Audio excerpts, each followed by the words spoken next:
Students welcome to my YouTube channel. ये कुछ MCQ questions हैं चैप्टर 1 क्लास 10। फर्स्ट क्वेश्चन है √7 इज। अब √7 किस तरह का नंबर है? N integer, rational number, irrational number और नन ऑफ दीज। तो क्योंकि देखिए जो 7 जो है वो स्क्वायर रूट में है और 7 एक प्राइम नंबर है, तो प्राइम नंबर जब भी स्क्वायर रूट में होगा तो वो क्या होगा? एक इरेशनल नंबर होगा। तो इसका आंसर आएगा इरेशनल नंबर।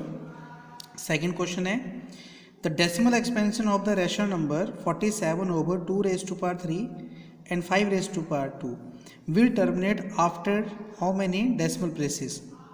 तो यहाँ पे इस क्वेश्चन को चेक करने के लिए हम इसका डिनोमिनेटर चेक करते हैं। इसका जो डिनोमिनेटर है वो 2 raise to power 3 and 5 raise to power 2 है। तो हम कोशिश करते हैं कि यहाँ पे 2 और 5 जो प्राइम फैक्टर्स हैं डिनोमिनेटर के, इनकी पावर सेम रखी जाए। तो सेम रखने के लिए हम क्या करेंगे, इसमें हम 5 को एक और 5 से मल्टीप्लाई कर देंगे तो हमारे पास पावर आएगी 2 raise to power 3 into 5 raise to power 3। तो इसको हम according to law of exponent लिख सकते हैं 2 इंटू 5 रेज टू पावर 3, जो बन जाएगा 10 रेज टू पावर 3। तो इसका मतलब ये है कि वो 3 डेसिमल प्लेसेस के बाद, क्योंकि डिनोमिनेटर में हमारे पास आ जाएगा 1000, न्यूमिनेटर में 5 से मल्टीप्लाई करके हमारे पास नंबर आएगा। तो अगर हम इसको लिखें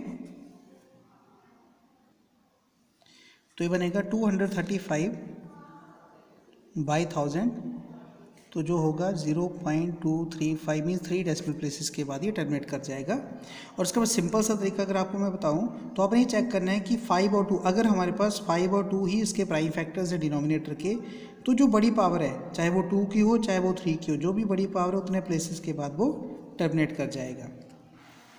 नेक्स्ट क्वेश्चन है if two positive integers a and b are written as a equals to X cube Y square and b equals to X Y cube, और एक्स वाई जो वो प्राइम नंबर्स हैं, तो इनका एलसीएम कितना होगा? ए और बी का एलसीएम कितना होगा?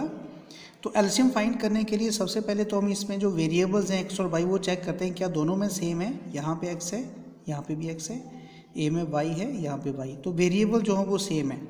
अब उनकी हम पावर चेक करेंगे। तो एलसीएम लेने के लिए हम दोनों की मैक्सिमम पावर उठाते हैं। मैक्सिमम मीन्स एक्स की जो हाईएस्ट पावर है वो 3 है और वाई की जो हाईएस्ट पावर है वो भी 3 है।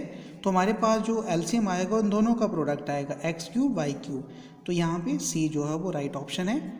और एचसीएफ, सेम क्वेश्चन का एचसीएफ फाइंड करने के लिए हम इसकी मिनिमम पावर उठाते हैं। तो अगर हम यहाँ देखें तो x की जो मिनिमम पावर है वो 1 है और y की जो मिनिमम पावर है वो 2 है। तो हमारे पास एलसीएम आएगा एक्स वाई स्क्वेयर, जो ये आंसर है। नेक्स्ट क्वेश्चन है product of non zero rational and an irrational number. तो याद रखिए नॉन जीरो रैशनल और इरेशनल नंबर का जो प्रोडक्ट होगा वो हमेशा ही इरेशनल नंबर रहेगा, क्योंकि वो इरेशनल की वजह से इरेशनल नंबर बन जाएगा। नेक्स्ट क्वेश्चन है the decimal expansion of the rational number 14,580 and 1,250 will terminate after how many decimal places. तो ये भी सेम क्वेश्चन है। पहले हम इसके प्राइम फैक्टर्स फाइंड करेंगे। तो इसके जो प्राइम फैक्टराइजेशन, मैं सिर्फ डिनोमिनेटर की प्राइम फैक्टराइजेशन लिखता हूँ, ये हमारे पास आएगी 2 इंटू 5 इंटू 5 इंटू 5 इंटू 5। तो हमारे पास आएगा 2 इंटू 5 रेज टू पावर 4 जो डिनोमिनेटर, इसमें सिर्फ डिनोमिनेटर की प्राइम फैक्टराइजेशन कर रहा हूँ। तो जैसे मैंने आपको बताया था कि जो मैक्सिमम पावर होगी 2 और 5 में से, तो 2 और 5 में 5 की मैक्सिमम पावर है 4, तो ये जो नंबर है वो 4 डेसिमल प्लेसेस के बाद टर्मिनेट कर जाएगा। नेक्स्ट है the decimal expansion of 46 over 2 raise to power 2 into 5 into 3 is. अब ये किस तरह की टर्मिनेटिंग है, नॉन टर्मिनेटिंग रिपीटिंग है, नॉन टर्मिनेटिंग नॉन रिपीटिंग है, और इनमें से कोई भी नहीं है। तो देखिए अब यहाँ पे क्या हुआ कि हमारे पास 2 और 5 के अलावा 3 भी डिनोमिनेटर में आ गया। तो इसका मतलब है कि अब ये टर्मिनेटिंग नहीं होगा, क्योंकि टर्मिनेटिंग की एक कंडीशन होती है कि प्राइम फैक्टराइजेशन या तो 2 या 5 या दोनों का कॉम्बिनेशन हमारे पास चाहिए। तो जब भी हमारे पास 3 नंबर आता है तो 3 की वजह से वो जो है वो नॉन टर्मिनेटिंग बन जाता है, लेकिन जो डिवीज़न है वो रिपीट करेगी। तो हमारे पास आंसर आएगा ये नॉन टर्मिनेटिंग बट रिपीटिंग होगा। तो ये इसका आंसर होगा। क्वेश्चन नंबर 7 है if two positive integers a and b are written in the form of a b, same question है जैसे मैंने किया था, उसमें नंबर यहाँ पे चेंज हो जाएगा। तो इसका एच के लिए जैसे मैंने पहले बताया कि आपको पहले तो टर्म चेक करनी है, वेरिएबल एक्स ए में भी है, एक्स बी में भी है, बाई जो है वो ए में भी है और बी में भी है, तो मीन्स एक्स और बाई दोनों में कॉमन है। तो अब हमें ऐसे फाइंड कर लें कि मिनिमम पावर उठानी, तो मिनिमम पावर के लिए यहाँ पे y2 और x2, तो यहाँ से जो इसका एचसीएफ आएगा वो आएगा x² बाई स्क्वेयर, जो ये आंसर है। और एलसीएम के लिए हम हाईएस्ट पावर उठाएंगे, x की हाईएस्ट पावर 4 है और यहाँ से y की हाईएस्ट पावर 3 है, तो इन दोनों का प्रोडक्ट हो जाएगा x4 y3, तो हमारे पास ए ऑप्शन आएगी जो इसके लिए राइट आंसर है। ये क्वेश्चन बहुत इंपॉर्टेंट है जिसमें कहा गया है the LCM of two numbers is 1200, which of the following can not be the HCF. तो देखिए नंबर का जो एलसीएम और एचसीएफ का जो रिलेशन होता है कि एचसीएफ जो है वो एलसीएम का फैक्टर होता है। तो अब हम चेक करेंगे कि 1200 को कौन सा नंबर डिवाइड नहीं करेगा, वो इसका एचसीएफ नहीं हो सकता। 600 डिवाइड करेगा तो ये एचसीएफ हो सकता है। 500 एचसीएफ नहीं, इसको 1200 को डिवाइड नहीं कर सकता, इसलिए एचसीएफ नहीं हो सकता। 400 भी डिवाइड करेगा और 200 भी डिवाइड करेगा, तो इसका मतलब है कि हमारे पास जो ऑप्शन बी है कि 500 एचसीएफ नहीं हो सकता, बिकॉज एचसीएफ जो है वो एलसीएम का फैक्टर होता है। नेक्स्ट क्वेश्चन है कि if HCF of these two number is 13 and find their LCM. तो ये फाइंड करने के लिए हमारे पास फॉर्मूला होता है कि LCM equals to product of number 26 into 169 divided by 13 HCF.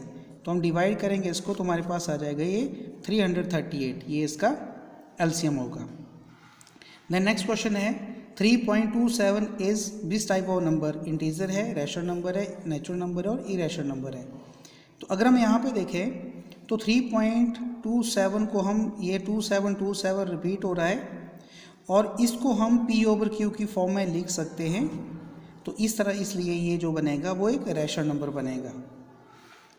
Question number 11 है कि what will the LCM HCF of these two number. Same question आ गया, बस यहाँ पे अब नंबर बदल दिए गए हैं। तो एचसीएफ फाइंड करने के लिए पहले तो हम चेक करेंगे 3 दोनों में है, कॉमन रहेगा, 5 भी कॉमन होगा, तो दोनों का जो एचसीएफ आएगा वो मिनिमम पावर के साथ आएगा। 3 की जो मिनिमम पावर है वो 2 है, तो ये आ गया 3² और 5 की मिनिमम पावर है 5, तो इंटू 5, तो ये इसका एचसीएफ होगा 9 इंटू 5 45, तो 45 इज द आंसर।